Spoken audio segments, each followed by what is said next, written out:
Welcome to Live Town Hall. My name is Michael A. Charbon. We're here for 1 hour till 8 o'clock. My next guest is the Mayor of Caledon. He's been the mayor, the 7th mayor, as a matter of fact, since 2014. He's been a councillor through and through Caledon. He's a supporter. He is a member of the Region of Peel, along with Brampton and Mississauga. And Mayor Allan Thompson, has been on Live Town Hall, I would say 3 or 4 times, maybe more. He's a good friend and straight shooter. And we'll be here on Live Town Hall for 1 hour. If you have any questions for Allan Thompson, the mayor of Caledon, you can go to facebook.com at Allan Thompson Caledon Mayor and post your questions. We already have a couple here. First of all, I want to welcome you, wish you a Merry Christmas and a Happy Holiday. Everything good? Everything's great, thanks. So I have to ask you this. I mean, silly season coming up. 2018 is the year of the election. Is Allan Thompson running for mayor again? Allan Thompson's running for mayor again. There we go. So yes. We got that out of the way. That's good. It's budget time. I had the opportunity to speak to the mayor of Brampton yesterday, Madam Mayor Linda Jeffrey, and we had quite a detailed discussion, what the increases are, etc. So I wanted to ask you the same thing. What is the amount of your capital budget in Caledon, and did you have an increase that your constituents are going to have to take care of this year? Yeah, absolutely. So overall, in our budget, we have a budget increase of 5.97, which is on the town side. Then you have the education component, which is 0, and 1% on the region side. So the overall blend comes out at about 2.83. We were at 3.3 on the actual blend, and we were able to chisel it down. But yeah, a lot of it's on the capital side. And where you're going to have growth and where you're going to have a lot of the issues, that is, there's certain things you have no control over, right? Especially the minimum wage. It doesn't matter if it's lifeguards or camp counselors. Has that hit you guys? Oh, it does. It's hitting everybody. But it's, you just have to work it through the system. And you know what? It is what it is. So you just have to deal with it. But having said that, we got a lot of our side is on the infrastructure side too. I got over 3,800 kilometers of roads in Caledon. Mm-hmm. That's region and Peel combined. 60,000 residents though, so that's quite some heavy lifting for such a compact amount of especially people, for 741 square kilometers. We're 56% of the landmass of Peel region, right? 1.5 million people live below Mayfield Road. So yeah, absolutely. And even for the tax, so you look at overall on the regional side, what we pay into the so we're roughly on the region side of tax revenue coming in is in the report tomorrow is 24 million. And if you look at it, it's about 157 on Brampton side and about 300 million that's coming in from city of Mississauga. Mm-hmm. But if you break it down on a per capita basis, yeah, we're about 2-to-1 ratio. So both mayors Crombie and Jeffrey have announced huge infrastructure plans. Mayor Crombie in particular, transportation, roads. Brampton's got a new university coming. They've got a location for logistics and creative thought. What are some of the highlights that you can point to what's going to happen in Caledon the next calendar year? Well, in Caledon next calendar year, we're going to have about 16.9 million that we're going to be doing in road infrastructure. Mm-hmm. That's rebuilding roads, and they are falling apart. And about 74% of our roads, or traffic on our roads, is commuter traffic that do not live or work in Caledon, come straight through.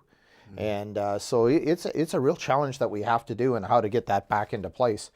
And then I guess we got about another 3.6 million that we have roughly for bridges and box culverts that we have to replace, because we're the headwaters for both the Noattasaga, the Toronto Conservation Region area, which is the Tobico, the Humber, and the Mimico Creeks.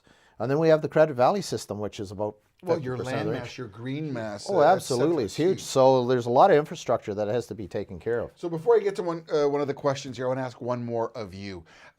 We had the opportunity to interview you when you had just become the mayor of Caledon, right? The 7th mayor of Caledon. And one of the things that we talked about was broadband service. Yes. It was a scenario which hindered some of your economic development because your businesses required that kind of service so they could do business, communicate with their clients, and be able to get orders. There was also the frustration of your residents not to be able to get service, which is more of a comfort zone, but still it became a huge problem. It was one of the pledges Yes. that you, as the incoming mayor, and you're smiling. I'm not trying to put you on the spot here. Nope. You know, every so often you got to call back what you promised. Do you have anything to offer the folks in Caledon with regards to broadband infrastructure? We do, and you know what? I made that on. I didn't. You know, I heard that door to door. Didn't matter where we were. Inadequate broadband. The challenge of not having good internet service. Period. They're paying the size of a car payment or even a mortgage payment in some areas, trying to get a reliable service that just wasn't existent. And I guess it's been good for Bell and Rogers because they can pay for Babcock, you know, that's coaching the Leafs, his big salary, because Caledon's been paying for it. But having said that, get back to it. It is a fan, I'll have you know. So am I. So that's why. It's a good analogy. But get back to what we're really talking about here. This is a huge issue. And so how do we make that work? So everybody knows that we put together a broadband levy. This is our third year that we've put 0.6% of the broadband levy, and which equals to about $300,000 each year. And we've put that in, and a good chunk of that has gone through the SWIFT, which is the Southwestern Integrated Fiber Technology. So what is that? And I know a lot of people have been asking that question. So what's SWIFT? Are we competing against Bell and Rogers? And the answer is no. What we're doing is we're a rural area. And it's very costly to be running that fiber door to door and get everybody connected. And to do it, and when you put fiber to door, it's giving everybody 100 gigabytes up and down. And they said, well, I don't need 100 gigs. Not today, but you will tomorrow. It doesn't matter how many cell towers you put up. It doesn't matter how much you boost the area. The data just sucks it up dry. Yeah. So the only way you stay ahead of it is put the fiber in the ground, even in the urban centers. And the challenge we're having is... Where are you with that? So where we are is we've had everybody come to the table, which is really good for Caledon. We got Hydro One, we got CP, we got Rogers, we got Bell, we got many of the others, frontline different ones that have all come forward, made the pre-qualification. The qualifications are going to be closing January 31st. We're hoping to start putting fiber in the ground May 1. Wow. All right, well, so that's good news. what we're doing is, so what this really means is, so how we putting the fiber in is we're picking up the costs of the distance. So we're doing the last mile. So or the backbone. We're building the backbone so that it's affordable, so it doesn't matter if you're building in Brampton or you're hooking it up into the urban centers. It's just it's the same cost doing it in the rural areas. Well, let's hope that's a template for other rural areas. We encourage you to participate. Live Town Hall is a show that takes your questions. You can reach us at facebook.com @Allan Thompson, Caledon Mayor. You can see that on the bottom of your screen. Let's go to our first question. It comes from Kate. Kate said there was an approval for an artificial track at Humberview. What about Mayfield? Good question. I don't know what that means. Well, you know, to me, this was a first for us with the Peel District School Board. This is the first time neither of us could afford to build a turf track. We need turf fields. And with the growing population that we have, you say we're at 60,000, really we're at 70,000. When you say track, are we talking about a football field, soccer field, or a circular running track? What we're looking at is both the field and the track. Okay. One combined. So actually, we're doing Humberview School, so we're putting in 900,000, and the Peel District School Board's putting 900,000. So it's a collaborative effort. It's one taxpayer. They're all paying their taxes, but at least working together, this is what we can do. So everybody contributes. So absolutely. So this is something that's solving a problem where a field is in really bad shape at Humberview, that we're going to be able to have something that all the different sports, the soccer players, rugby, field hockey, everybody can practice more, especially with school season. It gives them a bigger area to get out and compete. And we have some of the best competitive schools when it comes to rugby and to field hockey and to football. We have really good athletes coming out of the Caledon schools. So we kind of need them to give them the tools that they need to be good. And they're, when they're not just winning OPSA, they're, ROPSA, they're winning OPSA too. So this is something we need to do. So getting back to the question in Mayfield is exactly, Mayfield has the same needs. Now, the challenge we have with Mayfield is they have a whole big plan, which is about 10 million. Well, so I think what we need to do is, using the Humberview example, is if we break it off in small parts, no doubt we can collaborate and work together to do something for Well, Mayfield it's that as old well. adage, right? How do you eat an elephant? One piece At a time. Taxpayers have been paying a levy for broadband for the last 2 years. When will we start to get high speed? The reason, I know we talked about that, the reason that I read this is so that folks at home realize that there's no vetting taking place. What comes up is what we read. So we encourage you to integrate with us. Ask your questions of the Mayor of Caledon. Facebook.com @Allan Thompson, Caledon Mayor. So if I was to drill down on what we previously stated, if you think you can get approval in May, when is someone in Caledon going to be able to access that fiber? Well, to me, I'm hoping by the end of the year. I'm hoping at the end of 2018 that we're going to start to see results that's going to start to have impacts on families. And it's going to be in the core areas. You know, we have to build out. Yeah, you have to build out to get there. But we have a 10-year plan on how to get there. And the way things are coming together, I'm quite confident Okay. we're going to make that happen. Hope that answered your question. St. Andrews Road has many potholes. Is it going to be fixed anytime soon? The province has instituted the places to grow. Oh, I'll leave that for another question. So let's talk about St. Andrews Road first. The St. Andrews Road, one is, no, it's not in the actual budget of the 16.9 million. But what we do is we do get money from the federal gas tax. We don't get the provincial gas tax because that all goes into transit. But on the road side, we do get a grant every year.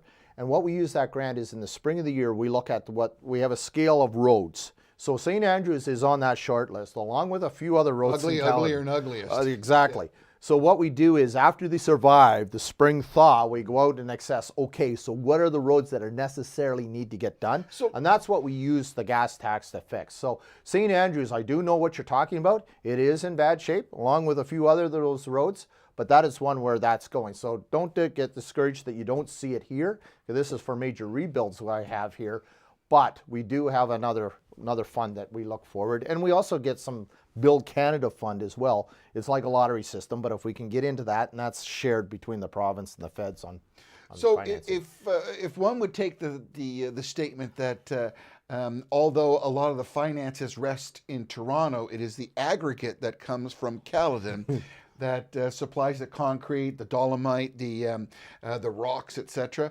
If you would take into consideration the amount of aggregate traffic, specifically heavy trucks, is there ever a thought to be able to utilize some of that business transport to be able to help fund some of Caledon's road needs? Because I think you get it worse than others, right? Yeah, so right now we're getting 11 cents or 13 cents.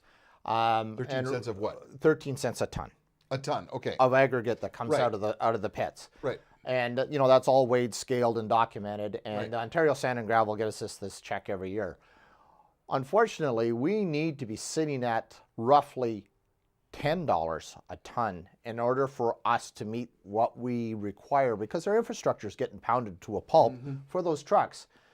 The challenge is the aggregate industry is very agreeable to do this. The challenge is working through the province to get approval. So now they have given us, as of January 1st, we will be going from 13 cents to $2.82.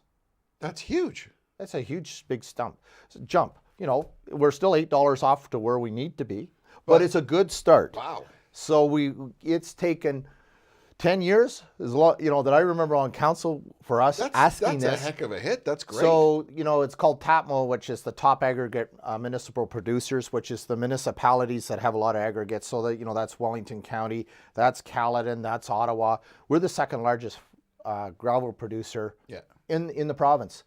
And, but, you know, the thing is that's one thing about Caledon. You know, I keep reminding Brampton, Mississauga, we feed you food and we feed you gravel. Yeah. Well, that's huge. That's a huge bump. We encourage you to continue posting your questions. I'm going to do a couple of rapid fire ones here. Again, go to facebook.com @Allan Thompson, Caledon Mayor, and we'll put your question up here. The province has instituted the Places to Grow legislation. What is Caledon doing to preserve the farmlands farmers feed cities? Absolutely. That's huge. That is huge. The Greenbelt legislation came in, and I really feel it hasn't served the farmer well with the legislation and bureaucratic, because they only looked at it through the lens to stop urban sprawl, to save farmland. They've never looked at it from to me, is when you make a good decision, you look at it at many different lenses. And what they're asking, and I know what the farm community feel frustrated is, especially with the green belt, I think they're hoping to have a little bit more to help the farmers be able to be sustainable here. Is legislation stopped the sprawl, but has it really helped the farmers? No, it hasn't, but I do believe, you know, in the 10-year review, we've made a lot of headway, and I do believe it's going to take us another 10 years to get there, but I do feel that there is a way to protect that. I got to tell you, I think with the reduction of restrictions that we put on the farmers now, we're starting to see new dairy barns. We're starting to see new infrastructure in the Greenbelt being invested by farmers because now they have confidence. There will be eventually a turnover. Yes. Right? Yeah. Is there some sense of rejuvenation now of people coming back? It always used to be, got to leave the farm and go to the city. Now there is very much a reverse. Oh, it is. You know, to me, is if any young person enjoys the environment and understands agriculture, take agriculture science at Guelph, because there's about 9 jobs for every student. And my daughter is a prime example of that. Graduating from University of Guelph last year. Agriculture is, you know, is going to feed the world. We got to go, you know, we're going from, you know, I remember it was 2 billion people and now it's almost 4 billion people and we're going to 9 billion, you know what they're saying, by 2051. That's a lot of people to feed. And I'm finally saying agriculture is finally getting its day that it deserves. But having said that, what was really unique is this year through the Canada 150 Fund, there was a program that they wanted farm families. How many farm families have been here over 150 years? And so you trace back through your family roots, and it's been a real interesting exercise. Do you have a number for us? Yeah, there was Can't 30. dangle that stat out there. So we had 37 farmer families recognized in Wow. Peel, and I do know there's about another 10 or 11 on top of that didn't, you know, just hadn't got vetted. Over So- 150 years as a farming family. You know, that have farmed. So it isn't like you've been on that particular farm, but you have farmed Yep. in the area Yep. that length of time. And, you know, on both sides of my family have been, and my wife's family have been too. So, you know, on the Thompson side, we've been here almost with, you know, 3 years short of 200. So it goes to show that, you know, it's quite interesting. But having said that, It's nice to say that because the apple doesn't fall far from the tree. No, but that's good. You have a vested interest. Yeah. You felt it, you lived it, you are it. I mean, that's important. but to get back to your final question, I know I was a long time getting there, and I'm starting to talk like Bill Davis. But what I'm saying is it was beautiful to see that I would say half the farm families that are getting up had young people. You know, that were under 30 getting up and receiving the award with their parents. That's good. That's good. That gives me a lot of confidence that we're in good shape. You know, That's good. That's a good news report. Yeah. Next question. What is Caledon doing to attract and keep small and medium-sized businesses? Is there a long-term business plan going forward? Well, I think your comment earlier about, I had to put you on the spot with regards to broadband, because that was one of my questions. What is your plan? I mean, Mississauga and Brampton are growing. Brampton's going to add 300,000 people in the next 10 years.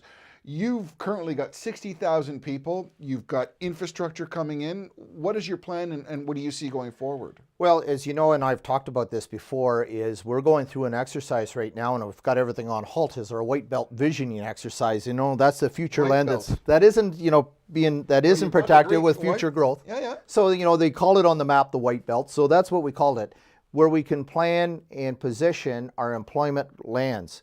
And we kind of need to do that to protect that, because it'll all fill up with housing if we don't. And we got to be sustainable for our residents. It doesn't matter if it's our farmers or small business or who it is. But getting back to where I'm going is, yes, one is broadband. Two is we got a lot of small startups, and we got a lot of people working from home. And what we're looking at is, how about developing an incubator hub where people can come in that work from home and have a place to meet? You don't have to go down to Toronto to do this. We can do this in we have public infrastructure here that we should figure out a way where people can come and work. Some money set aside for that? We got a reserve fund that could help us with that. But what my goal is this year is work through a plan and ready to have it for the budget for the 2019. Sherry wants to know, good evening, Mayor Thompson. Could you tell us what we get for the 5.97% local tax increase? You know, good question. So basically, you know, as I said before, you know, we got 20 million that we're going into roads and bridges and our infrastructure. One is we're finally getting a turf field and track at Humberview School through a partnership there. To me, is for us to meet the growths that we need to take, and look at it now. We're at 70,000 people, and and by 2041 we're going to be at 160,000. We have to start to build to be able to do that. Like even the Southfields Community Center, we put 477,000 away in a reserve, and we got to do that again next year in the year 3. But that is basically how we can staff and make this facility work. And you just can't do it in one. And if we spread it over, it isn't big tax hits, but we can start to build the tax base to be able to accommodate the growth. And we're going to have the same challenge years down the road.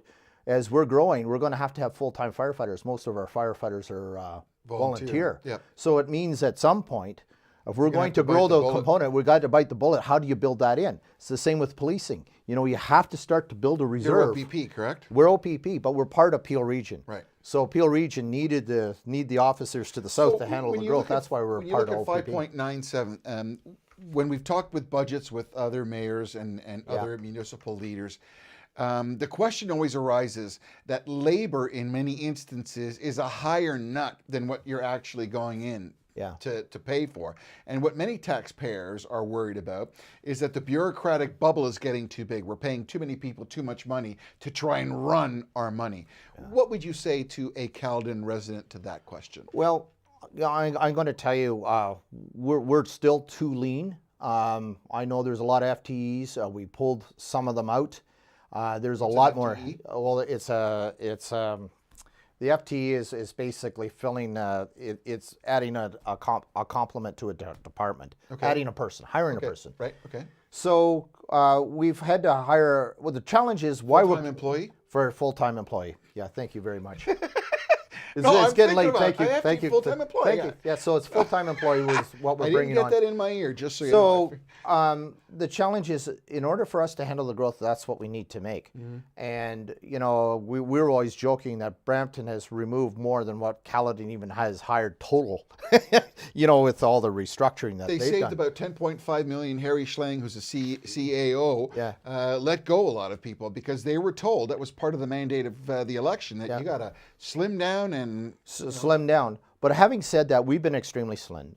We came through a period in the 90s with 0 tax increases, and basically it was not replacements, and take out the capital budget. So we've had to build the reserves, the capital budget, and build back. The challenge is why we're not being able to get a lot of the stuff done that we're hoping to, and certain projects didn't get done, is we just didn't have the staff to do it. This is an interesting question. Toronto just passed legislation that certain areas in Toronto, homes can have chickens. That they can have 1 or 2 chickens, and that live fowl will be allowed. Some of our minority groups have been always wanting to do that, and it was illegal. And here pops a question. Mayor, how are you going to control and regulate the backyard chickens, and what about the smell? Well, You got a problem with this? Well, no, I don't. And one is we passed the bylaw last night for backyard chickens, and you can have 4. But one is they have to be in a coop, and basically there's criteria that comes with it. We have a lot of people that chickens are there already, which is not legal, and all of a sudden when you get a complaint of what it is, it's about a smell. But what it's doing is, it doesn't mean it's free-range chickens and the chickens are running everywhere. They have to be maintained in a coop. They have to, there's husbandry, there's management, there's everything. There's a technique that comes with it. And the bylaw spells that out extremely well. Because if you had free range, there's coyotes all over the place. Raccoons just love, everything wants to kill a chicken, right? Yeah. So you have to have it in a, and it's to a certain lot size. There's setbacks. What about the smell? Was the last point here? You know what? I've heard challenges, and where the smell is where the chickens have been free range. It hasn't been in coops. The challenge is management comes with it, but I'm going to tell you, there's a lot of chickens in there that people don't even know even exist. So it is. You know, you always get the bad I've actors. never You know, had a it's the question same way. like As, that the same before. way as you always get a bad car driver, a bad course. cyclist, everything, right? And it's the same way. You're going to get a bad operator. My with late this, too. father always said, when that guy in that car does that horrible thing to you, just understand that one day he or she is going to meet someone else who drives exactly the same, and they're going to have a wonderful accident together. Put your questions at facebook.com at Allan Thompson, Caledon Mayor, and we'll get it into the show. Is a strategy in the region to help tackle youth? Is there a strategy in the region to help tackle youth poverty? Peel has one shelter in Brampton that only has 32 beds. Do you have any availabilities or a process in Caledon to address youth poverty and or shelters? We do have a number of programs, but no, we don't have shelters. The one thing I will tell you is the youth shelter, I think was a huge win. I know that was an initiative. I give a shout out to Mayor Jeffrey, but also to the region staff. They found a really good solution and made it happen. And I think that's what we have to do. Also, you know, a lot of it is through family support services, the local churches, but Caledon Community Services has done a really good job of helping with that. And we do have a lot of youth that are surfing, you know, from friend to friend to couch to couch.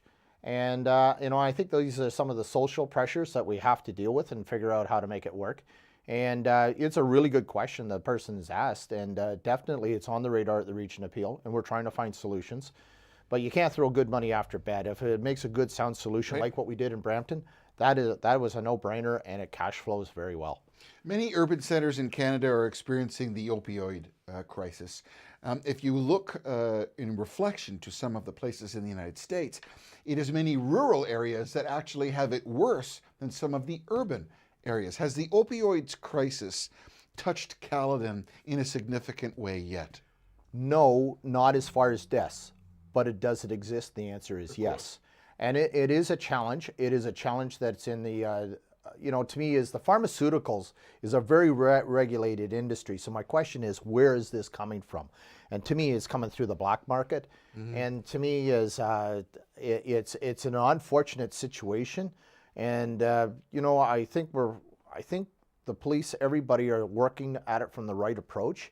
And I think this is how we've been able to get it under control. It's not under control, but it hasn't exploded because both our fire, our paramedics, and our police are doing a fantastic job. Are they all equipped with the... Most of them are. We're trying to get there to get everybody equipped. Right. It takes a lot of training too. It is just not real easy as everybody likes to think it is. But we're hoping by middle of next year that all our emergency services will have the tools that they need to deal with this. You know, we've been going after the main hot spots, you know, in Mississauga and Brampton, but it's everywhere, and somehow we've got to figure out how to get to the bottom of it, but we got to find the source too and shut it down. And that's a real challenge that the police have right now. Yeah. Mayor Allan Thompson, the 7th mayor of Caledon, elected in 2014, running again in 2018. You're watching Live Town Hall. You can post your question and participate in our program. You go to facebook.com at Allan Thompson, Caledon Mayor, and we'll put your question on the show. So how much has Caledon spent to defend the double hat firefighter? So double hat firefighters is, I'll let you define that. It's an interesting question. I mean, Brampton and Mississauga have invested in this calendar year in firefighters, and particularly in the training areas as their population continues to grow. The double hat firefighter is something which has been a bit of a thorn in your side, or is, you know, it's so define that for those who don't understand. So a double hatter basically is we have about a little better than 300 firefighters in Caledon, about 333, and about that we have about 27 full-time firefighters, and then we have management. It probably takes it up about a component about 35, 36 firefighters with trainers and different things that we have in the force. The rest are all volunteer, and out of the volunteers, I would say about 56 people of that, and it's probably less because some of them have just declined to serve in the community. Pretty much all the firefighters that have gone full-time, especially in Brampton, Mississauga, that come back to live in Caledon, got their start as a volunteer. Right. And they come back and they volunteer their time with their expertise and skill set, It's and very serve as a difficult volunteer to become a firefighter. firefighter, by the Yeah, way. well, it is. It is an extensive difficult. training, and I have to say, the double hatters in our community, a lot of them, What is a server double leader. hatter? Double hatter is thank you. Double hatter is a full-time firefighter that also serves as a volunteer in his community. And he gets a stipend as a result of being a volunteer. Absolutely. Right. It's not a fee. It's an honorarium for all intents and But purposes. here's the challenge, and I know the Ontario Firefighters Union has come out and has fought against this, but it's interesting. They all belong to the International Firefighters Union, and they said it goes against the Constitution. All over North America, that's all of the United States, the Virgin Islands, U.S. Virgin Islands, Puerto Rico, and a few of the other Caribbean islands are all part of that process. There's only two places there's a problem for a double hatter to serve. That's in Ontario and Quebec and Newfoundland. Or Labrador. Or Newfoundland, Where would or you not be- Quebec, where would sorry, you be if you- Newfoundland and Labrador. Where would Caledon be from a safety standpoint if you didn't have some of these volunteers? We'll be fine. But it means it is taxing, and we may have to, put paid volunteers in if we're coming up with that deficit. I'll tell you, our fire units have done extremely well. I got to tell you. So how much have you? How much have you spent to defend the double hatter firefighters? At this point, I don't have the actual figure.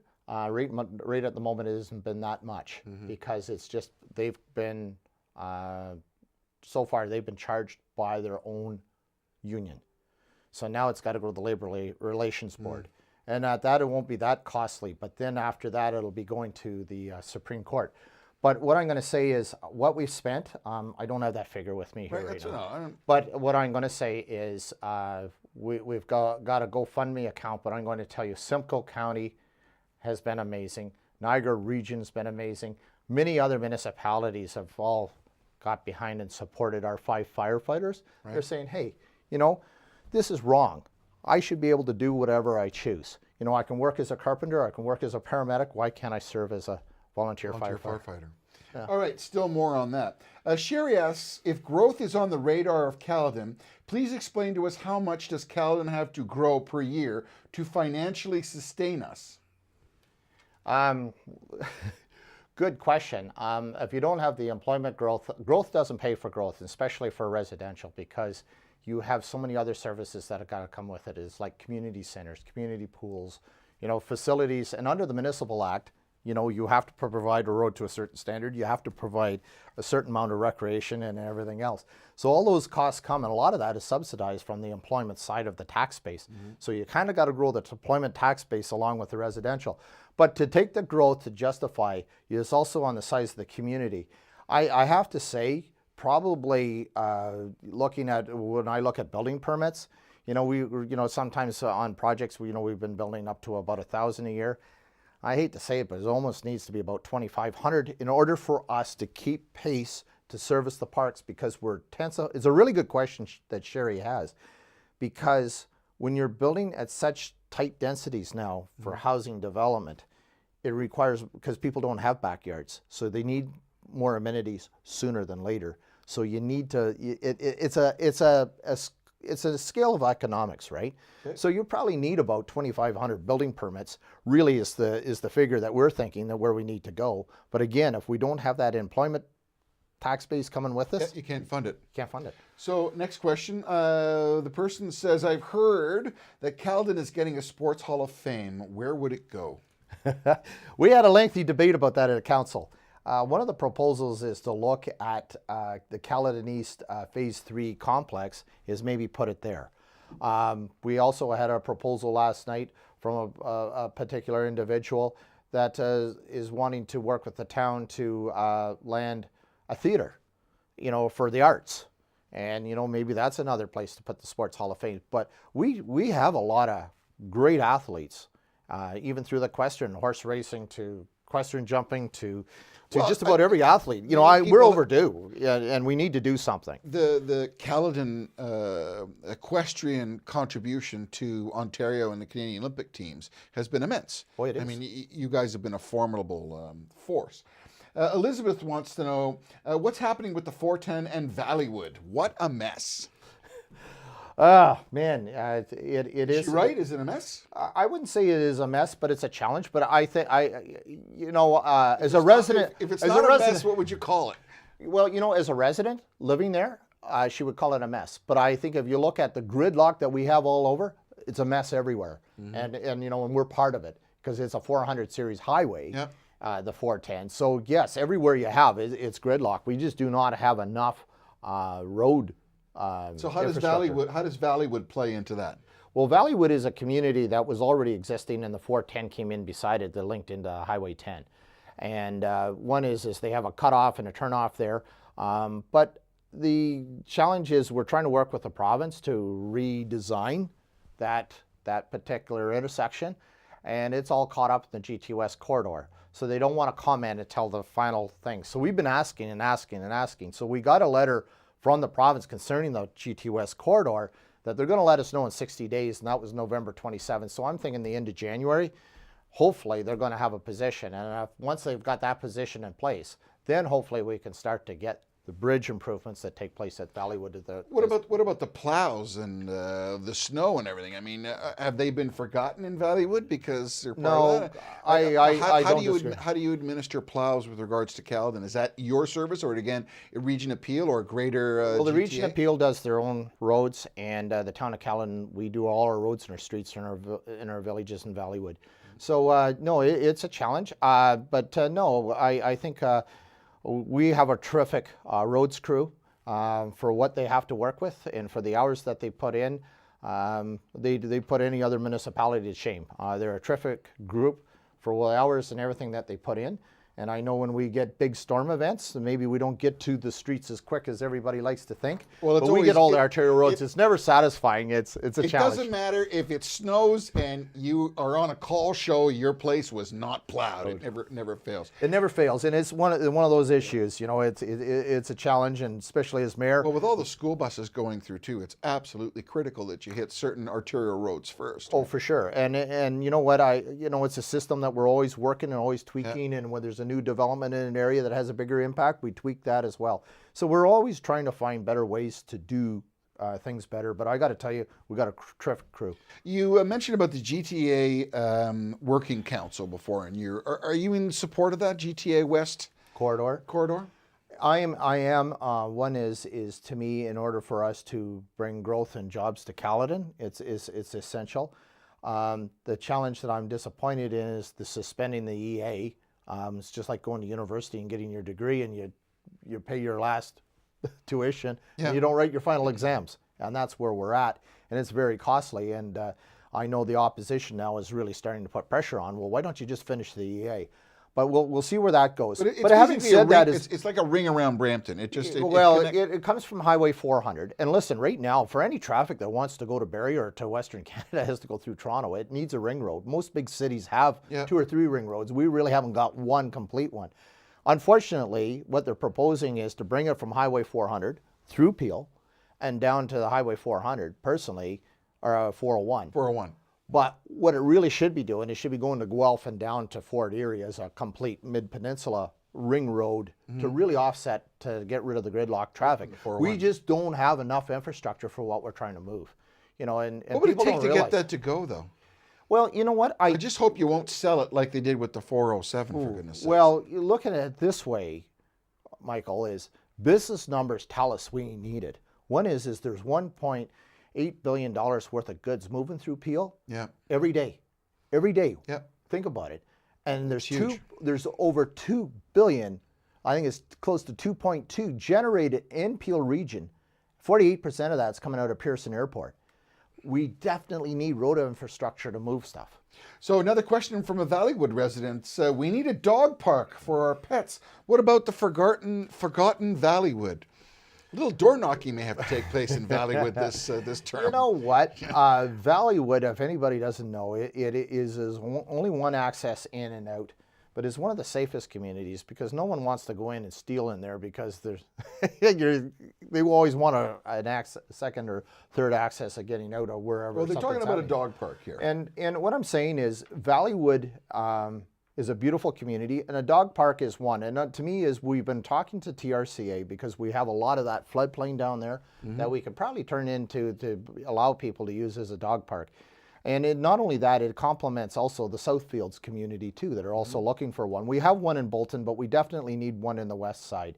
And what that person's asking for, it's valid. Dog parks are important. I think there's more dogs in Caledon than there are people. More than 60,000 dogs in Caledon? I do believe so. Your population gone up by 10, so I'm remorse. I said 70,000. So the Premier, her worship, Madam, is in Brampton tonight. Do you think that Premier Kathleen Wynne is here to talk about the possibility or announce changes in regional representation? Do you think Caledon's going to get a kick up? Possibility? You've got that coy look like you already know the answer to this. No, the funny part is that's the question I've been asking myself. So we're both on the same page. So do you think there will be regional representation? I mean, they're going up to 122 seats, I thought right? if she was going to make that announcement tonight, just me personally, I think the Premier would at least give a heads up to all three mayors to say, hey, this is what's shaking and it's coming down. And I've heard nothing, so I don't expect anything. If she does do it, that's fine, but I think it's being disrespectful to the mayors and councils if we, haven't given a heads up, even if it's a half an hour ahead of schedule. But I haven't received or heard anything. So it would have been nice just to put it to bed. Would have been nice to send you a note first, maybe. Yeah. So 6 seats for Caledon. Or 5. We have No, now you got 6. 6 seats for Caledon, 7 for Brampton, and 12 for Mississauga. No, we only have 5 in Caledon. Currently. Yeah. 6 is what she's talking about. Really? Wow. 7 for Brampton. 6, 7, and 12. That's what I'm hearing. We'll check that. We'll check that before we repeat that. Yeah, because the one thing with Brampton is they already have elected officials like Mississauga with the when they're got high dense populated areas. So 5 for Caledon, 7 for Brampton, 12 for Mississauga. So nothing's changed. So nothing's changed then. So there's been no announcement. Do you think that it's time that there become a little more proactive, as one would say, to population growth? I mean, with what is happening in the region of Peel, you would think, no? Well, I have no issue at all with all our Brampton councillors sitting at the regional table. They all should be there. I have no disagreement with that whatsoever. So do you think Brampton should have more seats because of its population? Yep. Yeah, you're another person that's voiced that same. Yeah, no, it is a rep by pop into big populations like that, especially up at the upper tier. They need that. I have no issue with that at all. How is Caledon going to plan for the July 1st announcement of legalized, calling it Mary Jane, in regards to police enforcement? I think they said that they're doing a rev split now with the provinces at 70-30, if I'm correct. There have been several municipalities that have declined participation in the program and have said that they don't want licensed marijuana dispensaries by the province within their municipality. Has that been something that the Caledon has considered to either opt out of, or that you've made some type of investigation where to put it, how to put it? Does it make sense? One is the province is picked only so many locations. Yep. And we won't have one in Caledon just because of the population base. It'll be in Brampton, Mississauga first. But the amount, if I may, the amount of hydroponic farms that are starting, and that's a big business. We're not putting a finger on that, but I mean, it's a huge business. It's a burgeoning business. There are many of them within your constituency, more so than anywhere else in the region of Peel. Oh, for sure. But the thing is where it's produced has to go through Health Canada. Yeah, I'm not suggesting there's so we can. We grow it here, come and smoke it. No, you would think you would. So here. So the question is, let's get back. You asked several questions here. Yes. So the first one is, have I looked at, can we opt out? And the answer is yes, and the answer is no. I know some have gone ahead and boldly, like Richmond Hill, said they're doing it. Legally, we can't. So why look like a fool when you can't? I have the greatest respect for the mayor of Richmond Hill. God bless him and good for him. But at this point, At this venue, we don't have that ability, especially when it's a federal regulated. And two is we're still trying to understand what's coming down. I think July 1st is premature. My biggest fear, and this is just being my opinion of the as mayor, is my concern is the Wild West. And to me is the province is getting 70%, but they better start sharing it with the municipalities, and especially wherever. I thought it was 70-30 for the municipalities, 30 for the province and 70 for the municipality.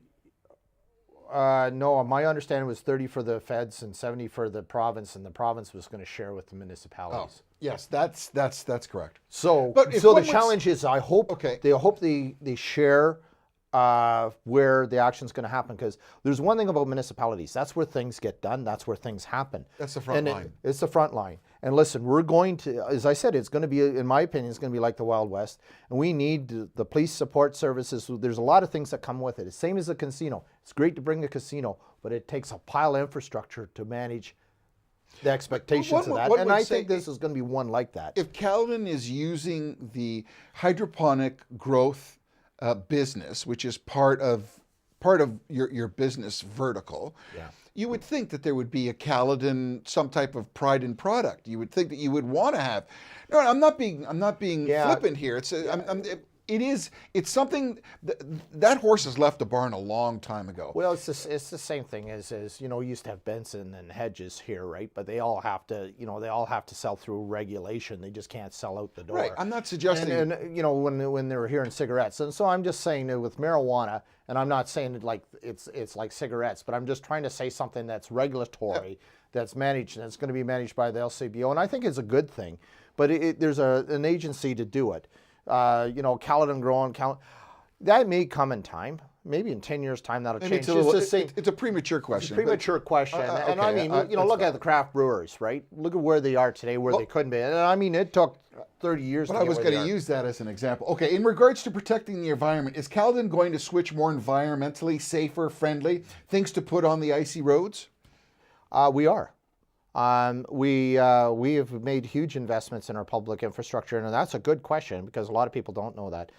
We do use brines and beet juice and different things to put the spray on the roads. Yeah, red beet juice. Yeah, sugar beet juice. Yeah.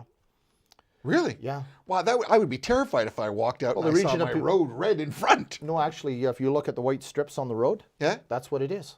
The Region Region Appeal's been doing it for years. So a lot of people don't realize that the roads are already pre-treated before it snows. Exactly. With those lines, right? With those lines. That's beet juice. That's beet juice. I didn't know that. So, and on many other environmentally projects, we've eliminated salt use. The salt use has dropped right down to what it was. Also, we now have weather stations. We also have things right on the road that we can tell the road temperature. The trucks are equipped with sophisticated equipment that they can even tell by the road temperatures on how much salt to put out on the road. So we're not wasting salt like we used to. And a lot of times it's been bad for the roads, bad for the ecology. And I know some people say, "Oh, I come by and I see the roads." Well, yes, but we got to look out for the flash freezes too and the black ice. And listen, the last couple of years, lessons learned. If we don't do that, all of a sudden everybody's in the ditch and can't get anywhere. So a lot of it's preparation. But two is in moderate, and we have reduced it, and it's true, because the formyces that you're seeing growing in the roadsides, a lot of that's encouraged from salt deposits. So about 13 minutes to the top of the clock, you're watching Live Town Hall with the Mayor of Caledon, Allan Thompson. You can go to facebook.com at Allan Thompson Caledon Mayor. Post your questions. If your question does not make it to the show, someone from the Mayor's office or the Mayor himself will answer your question. So don't think just because you didn't make the show, your question won't be answered. Is Bolton going to get a GO station? I hope so. We definitely need it. It doesn't matter what growth area, because it's at the board on deciding on where the first phase of the next growth is going to take place in Bolton. We're going to need the GO station. In order for us to meet the density targets and to be able to move people, we need a GO station. And also, there's a whole lot of pressure coming down from Tottenham, Beaton, Alliston, Orangeville, Grand Valley, that whole area creates a lot of pressure. Not only that, Vaughan has 5 stops that they definitely need to put into place on that same GO line. There's only one place to park the trains, and that's Bolton. Vaughan is so built out now that's why it has to come. So let's hope you get one. We hope we get one. And Ivan I has think a the business transit. plan's coming for it. Ivan has a transit. I'm just trying so we get a bunch more in here. Good evening, Mayor Thompson. What are your thoughts about the LRT connection delayed or missed by Brampton Council voting off Huron, Ontario as an opportunity to connect, possibly also with your city? So, Brampton got offered $406 million by the province to put an LRT. Brampton Council turned it down. That connectivity was then connected to you. What is your reflection on that? Do you think it was also a missed opportunity for Caledon as well? It was a missed opportunity for Caledon. Brampton had the reasons why they didn't do it, right. But to me, is if it had gone through, absolutely Caledon would benefit from it. I think where Brampton's saying is, well, it needs to run east and west, but if you look at a lot of the provincial funded LRTs, doesn't matter if it's Kitchener-Waterloo, it's Hamilton, or even in Toronto, it's all north-south. Not many run east-west. I think the 2018 election, that is going to be a huge issue. It's going to be an issue, question. And I so think you know what, maybe some resolution to Brampton's trying to look for an east-west as well, but I think they need that north-south to link into Mississauga. Well, it makes good sense. It's at Steeles, right? Yeah. Bolton was named the next hot neighborhood by Toronto Life. Is Caledon ready to deal with the real estate market and the possibility of rising values? I think we're already there. I think the rising values has showed why it's the hottest. You've got market. beautiful large scapes. I mean, it's beautiful in Caledon. I mean, it is. It was called a little horsey town, right? But I think that's genuinely cute. I don't think that's negative. No, I think that's rolling plains and beautiful ponds. We're a safe community. We're a green community. And a lot of things have happened in Bolton lately, and the downtown core is starting to come together. And there's a lot of positive things happening in Bolton, and of course, it's a no-brainer. I think it's one of the best kept secrets that's now out. So Winterfest is coming on the 7th. Yes. You're hosting an event. Yes. What's going to take place? Because that's a beautiful place to take a Sunday drive and visit. What's going to happen? So it's really close for you, Michael. So we'd love to have you out on the 7th. I'd love to. My wife would say, "Please, we're going for a drive." Yeah, please do. And it's at our Mayfield complex by Mayfield Secondary School, and we had a Canada 150 fund. The arena was built 50 years ago, and so we've done a complete uplift and a whole renovation, both in the hockey arena and in the pool area as well, that we've been working on the last few years. And as far as I'm concerned, it looks great. So come and see what we've done. January 7th. And right? I'm going to tell you, there'll be lots of food. There's lots of cake to eat, and a lot of things. You can swim and skate for free. And come and enjoy the hospitality. And also, we had another competition where we worked with with the Peel District School Board, and it was we had a competition with all the grade 5 classes across Caledon and the schools, and it was, what would you do if you were a mayor for a day? And we had the schools and the school board trustee Stan Cameron was involved. Yeah, so Stan Cameron brought forward, we all vetted through. And we had one particular individual who's a newcomer to Caledon, had an amazing essay. And so he was chosen, and his class gets pizza.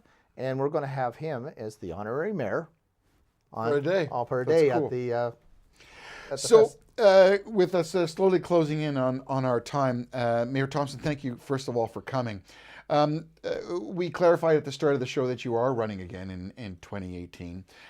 This was your first term as mayor. You've spent almost 14 plus years as a member of council in Caledon, so you know what's been there. You've effectively put your personal stamp on what's going on in Caledon. If you were to look forward and give the people in Caledon a bit of a preview of what do you want to do to take Caledon to that next step in 2018 and forward if you were reelected? And thank you for giving me that opportunity and talk about putting me on the spot. But I'm going to tell you what I think is really important is the value of living in Caledon, the sustainability for our children and our grandchildren. Mm-hmm. And also the ability, we're getting fiber to every door, but also to make businesses thrive. And I think small business and the small upcoming businesses, and we're losing a lot of new upcomers, that are having to go to the big city. if we can get the fiber and everything, get them to work from here. I want to bring the innovation and you know what, the universities and everything can sit here in Brampton, but you know, the small innovators and the creators, I want to keep them in Caledon. We got a lot of them. You know, even Humberview School has alpha dogs, and you should do a show on these kids. These kids went to the Worlds down in the States, and they placed in the top 9 in the Worlds. And, you know, and it's robots, developing robots, a robotic competition. We have huge talent all through Caledon. We got a school in Macville, which is, you know, for elementary, where kids learn to work with robots and robotic technology. So there's so much new innovation coming, and the industry's changing so fast. Intelligent manufacturing is going to be replacing the big warehousing. Yep. There's such a big change, and what we saw in 20 years, what we saw in 20 years is going to happen in months. Well, AI, et cetera, et cetera. Oh, absolutely. How so is what we Caledon need gonna to do, capitalize on and I think that's what I'm trying to do, is capitalize on that market. And we have the talent. Instead of losing it, let's keep it here and make Caledon great. That's where that's the one key issue. The other thing I think is we got to keep Caledon that is affordable to live, and 2 is get our infrastructure completed. You know, we're still trying to close that gap on our capital side of our infrastructure deficit. You know, we started out in 2009 at 0, and today we're about 18.6, and we need to get to 22 million. Do you have a levy on your tax base to put away fund for infrastructure development, et cetera? Is that part of your part of your 5.9? It is, and it has been. It has been every year to close that gap. And to me, it's a responsibility that we have to close that gap. You know, if we, you know, to me, we're going to have tax increases until we get that gap closed. Right. But to me is the other thing that I'm really pushing hard for, and why I want to run another term for sure is, here's the challenge that we have is, we do not have sustainable funding for our infrastructure. 67% of the infrastructure in Ontario is managed by municipalities. And you've heard me speak about this before. If we could get 1 cent of the HST, doesn't mean we have to increase the HST. Even if the province can dedicate us 1 cent to the municipalities in Ontario, that would help us get our infrastructure under control, and we wouldn't have all these big tax hits that we're having. Because I'm a taxpayer too. And here's the other challenge, is Ontario is pays the highest property tax anywhere in Canada. Well, we're the second largest sovereign debt in the world. Well, I mean, that's crazy to realize. But the challenge is we have a duty, and under the Municipal Act, we have to provide the infrastructure to a certain standard. Yep. So the money has to come from somewhere. And to me it's not fair. And to me is, how almost, if I got 74% of commuter traffic going north and south, how else am I going to be able to collect it? If you can give me 1 cent of that HST and give me my portion of it. Do you get a piece of the gas tax? Not the provincial gas tax, no. We do for a little bit for seniors transit, but the rest of it all goes into the transit fund. And to me is, I don't disagree with the transit funding. I think it needs to be there, and I think it's important, and I think that's a federal responsibility more than provincial.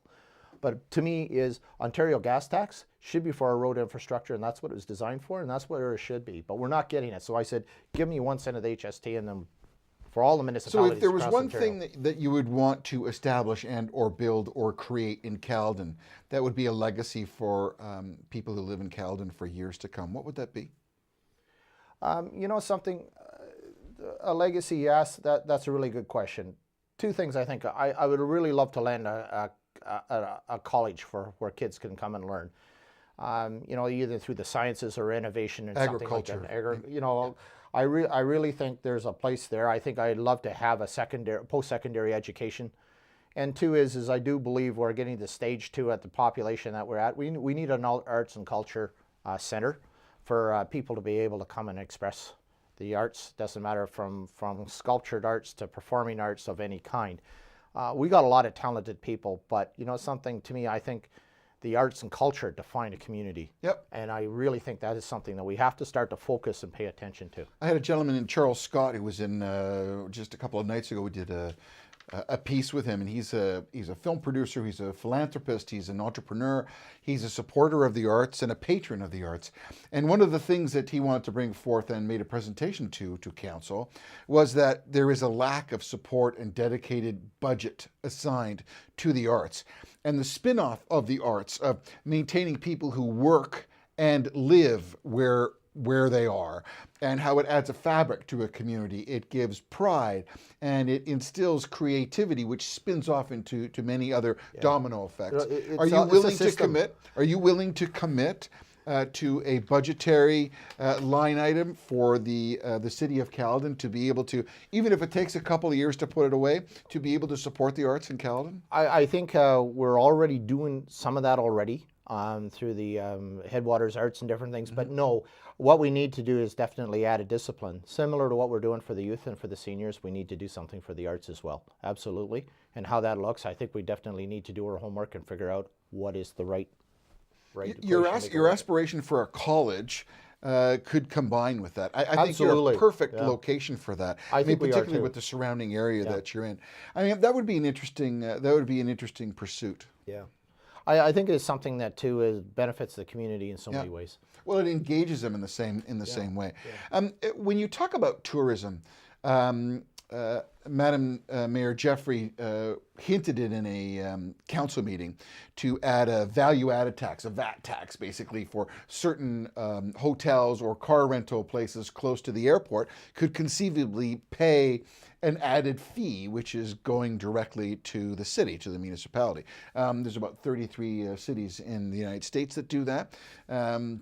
It is an evening stay cost, so it's $5 on top of your regular room rate as a fee base that goes to the city. They also impose that on a car rental. You don't have that same level of traffic to be able to do that.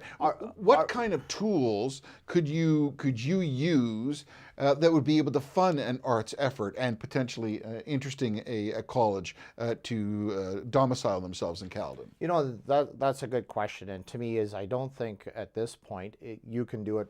Brampton has the mass; they can do that. For us, we're still trying to grow that. I've got one hotel in Bolton. I could have two. I could have another one in the Caledon area. To me, we're still trying to grow that market. To me, it's the same as the carbon tax. To me, I think it's a deterrent. If you want to create innovation, why don't you throw it out as an incentive versus doing it as a tax? To me, you've got to be careful what we're doing. Is how my attitude is how can we create that in an innovative way without having to tax it? To me, is with the arts and culture, I think there is a certain way to figure out how to make that work, similar to what we do for conservation. You know, 1% of the tax base, it's through the region appeal. We have such green space. We got green space, but I mean for tourism and whatever, we through the Headwaters, which brings in our tourism side of things. We're already paying a per capita levy already in Caledon that we contribute with Dufferin County and everybody else. And I helped build that levy years ago when I was sat on that committee. But it was instead of them coming, a hand in mouth, they're always busy lobbying all the municipalities, give us money, we're saying, we dedicate the money, show us what you can do. And they came back with a terrific business plan, and it's really chugging along very well. So I think that is something that we have to look at is what does that look like? And we do have, with our economic development and with the team that we have there now, I really think we've got the talent that can really figure that out. But I think in the next couple of years, absolutely, we should figure out how to make that work. And that's something that, internally I've talked with many, and it's something that we just need to, let's get the right people in the room. Get the talent in the room, I think we can figure it out. Any message, I'll give you the last word here, any message that you wish to send to the folks in Caledon as we slowly approach the holiday season? Absolutely. I want to wish everybody in Caledon a safe Christmas and a Happy New Year. Happy Hanukkah to everybody that's celebrating that as well. I'm not Jewish, but that's good. No. I mean, it's best of all holidays. And you know what, there's a lot of festives. We got the Chinese New Year coming immediately, the first of the year as well. But I really want to wish everybody have a safe holiday. Be careful out there, And you know what? I still think we're all blessed to live in a fine community as Caledon. And the region of Peel, I think, is the best place in the world. And we got so much to be thankful for. And when you sit down for your Christmas dinners, give thanks for what we have and where we live. Merry Christmas, everybody. Yep, give something to the food bank. Allan Thompson, the Mayor of Caledon. You've been watching Live Town Hall. Thank you to Brampton Focus and to Live Town Hall, Paul Vicente, Don McLeod, and Fazil Khan for being all that Thanks, they guys. are to make it all happen. So thank you to them. My name is Michael A. Charbon. Thank you very much. We look forward to speaking to you again, and thank you for watching. Thank you for having me, Michael. Thank you. You were great. Thank you.